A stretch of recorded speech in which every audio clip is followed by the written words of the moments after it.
Hey everyone, it's Hailey and today is Bookmas Day 21, so I'm going to be sharing every single book that I have read this past year and going over a little bit of my reading stats.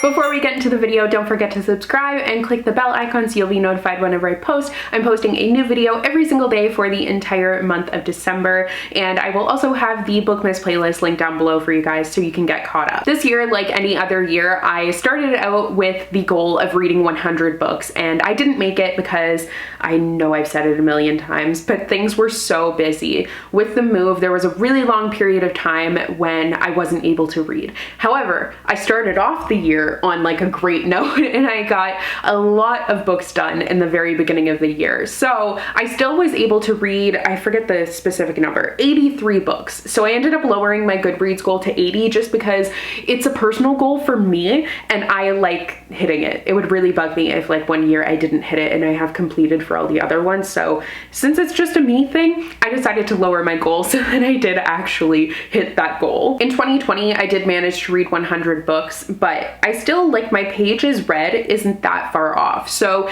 this past year, I was able to read 30,193 pages in 83 books. The shortest book that I read was 75 pages, and that was the French version of the Magic Treehouse Dinosaurs Before Dark book. So La Vallée des Dinosaures, that is the shortest book that I was able to read this year, and that was actually quite recent. The longest book that I read this year was 803 pages, and that was Crescent City, House of Earth and Blood by Sarah J. Maas. And wow, did I feel every single one of those 803 pages. That book is painfully long. Last year, my longest book was only 625 pages, and that was The Toll by Neal Shusterman. It's just interesting to compare. I like statistics. My average book length in 2021 was 363 pages, which I feel like that checks out. Like, that's pretty much an average book length for most books. They're around like a little bit more than 300 to 350, I find, usually. Last year, my average book length was 332 pages.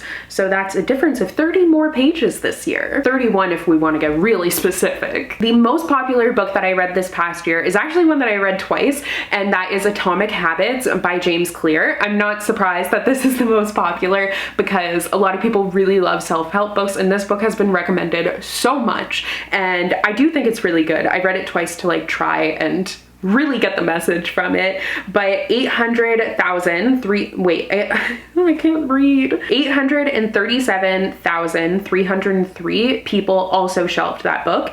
And then my least popular book that I read this past year was When You Get the Chance by Tom Ryan and Robin Stevenson. And that one was only shelved by 5,535 other people. It was a good book though. It's a road trip story and it's set in Canada, and there's a Pride parade, like they're going on their way to Pride. It was quite enjoyable. The book that I read that has the highest average rating on Goodreads as of now is Heartstopper Volume 4 by Alice Oseman, which has a 4.69 average rating, which isn't surprising. One, sequels tend to kind of have an average higher rating because a lot of people, including myself, who read like the first book and don't like it, they won't continue with it, obviously. But this is also just like a really great, adorable graphic novel series. It's so cute and I just love it. This year, I actually ended up doing something different as well. I decided not to rate books anymore. And I know a lot of you guys don't like that, or some of you guys don't like it, but personally, I love it.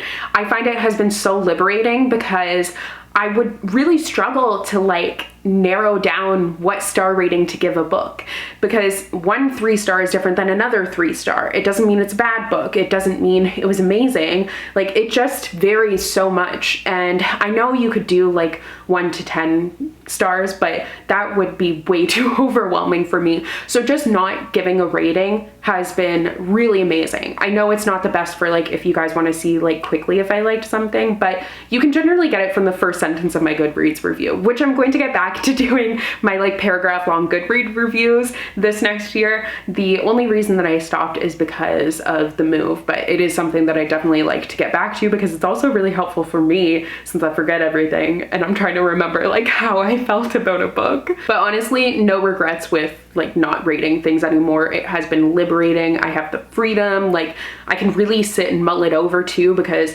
I would have to, I mean, you don't have to, but I would like give the star rating right after finishing reading it, and then it's still too fresh, so I don't really know exactly how I feel about it. It's just better this way, so I'm definitely going to continue that. However, I will still do 5-star predictions videos because I do still have like kind of a rough star rating in my mind.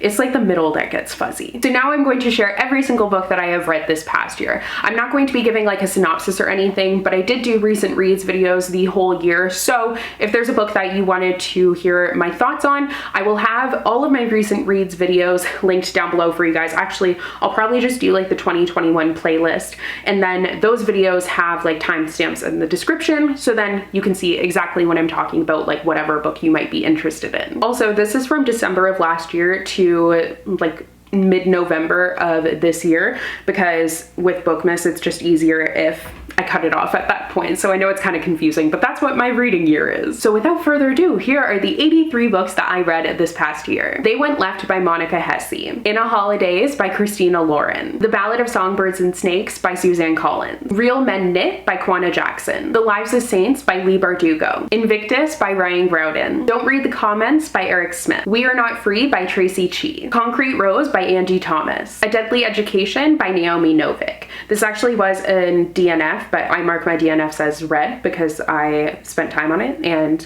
it's just a Goodreads challenge. It's not that deep, it doesn't matter, it's just for me, so just little disclaimer there. Where Dreams Descend by Janella Angeles, Starsight by Brandon Sanderson, You Should See Me in a Crown by Leah Johnson, The Black Kids by Christina Hammonds Reed, Legend Born by Tracy Dion, Crazy Stupid Bromance by Lisa K. Adams, Spin the Dawn by Elizabeth Lim, Love is a Revolution by Renee Watson, Take a Hint Danny Brown by Talia Hibbert, The Light Between Worlds by Laura E. Weymouth, The House on the Cerulean Sea by TJ Klune, One of the Good Ones by Micah Mooley and Maritza Moulit, Love and Olives by Jenna Evans Welch.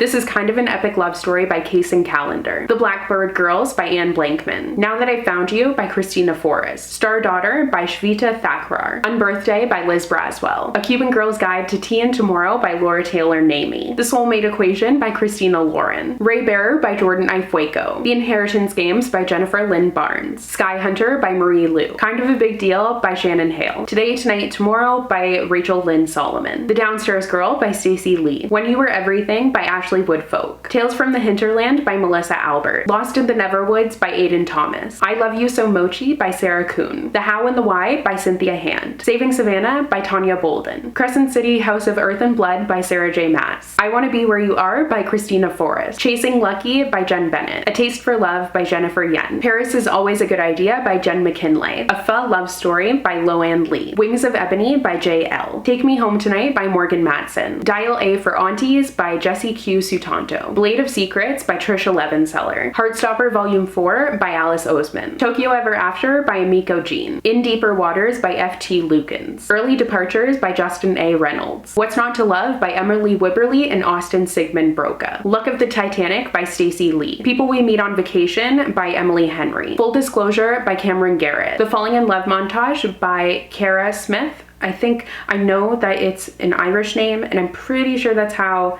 the person told me to pronounce it, but I don't remember, so I'm sorry. Jay's Gay Agenda by Jason June, I Wish You All the Best by Mason Deaver, When You Get the Chance by Tom Ryan and Robin Stevenson, Instructions for Dancing by Nicola Yoon, My Contrary Mary by Cynthia Hand, Brody Ashton, and Jody Meadows, This Poison Heart by Kaylin Bayron, Stay Sweet by Siobhan Vivian, You Have a Match by Emma Lord, Simmer Down by Sarah Smith, Where the Rhythm Takes You by Sarah Doss, It Happened One Summer by Tessa Bailey, The Field Guide to the North American Teenager by Ben Philippe, Last Night at the Telegraph Club by Melinda Lowe, Atomic Habits by James Clear. Like I said, I read this one twice, so if you're counting, that's where, like, that's how we get to 83. The Ones We're Meant to Find by Joanne He, Small Favors by Aaron A. Craig, White Smoke by Tiffany D. Jackson, Horrid by Katrina Leno, Guy Without Stars by Jessica Brody and Joanne Rendell, La Vallée de Dinosaur by Mary Pope Osborne, but also I don't know who the translation is because it doesn't say. And also please don't make fun of my French pronunciation. I'm very fragile and I'm trying. And finally, A Holly Jolly Diwali by Sonia Lawley. I kind of want to break this down a little bit further. I'm very curious. So of the 83 books that I read, 8 of them are sequels, which is kind of surprising, but also most of those 8 are like companions. So they are part of a series, but they're not a direct continuation. I read 9 historical fictions, which I mean, I always want to read more. I can't get enough of that genre. I also read 10 adult romances. I also read 31 contemporaries.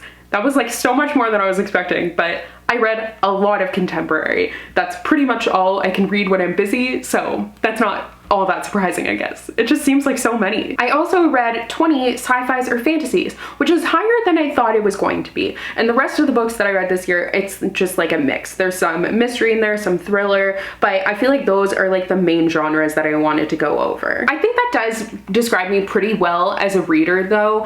I am surprised there's not more historical on there, but I guess I'm also not, because I feel like there's not as much historical like for me to read. So that does make sense. And also I tend to kind of save those books for when I can really focus on things. But those are all the books that I read in 2021. So tomorrow for Bookmas Day 22, I am going to be tier ranking all of these books. If you remember last year, like tier ranking was very popular. So I'm just gonna be ranking all the books that I read in the year, and it's gonna be really hard. It always takes me a very long time, but it's lots of fun too. So I hope that I will see you in tomorrow's video. Thank you guys so much for watching, and I messed that all up, but I will see you in a new video tomorrow. Bye!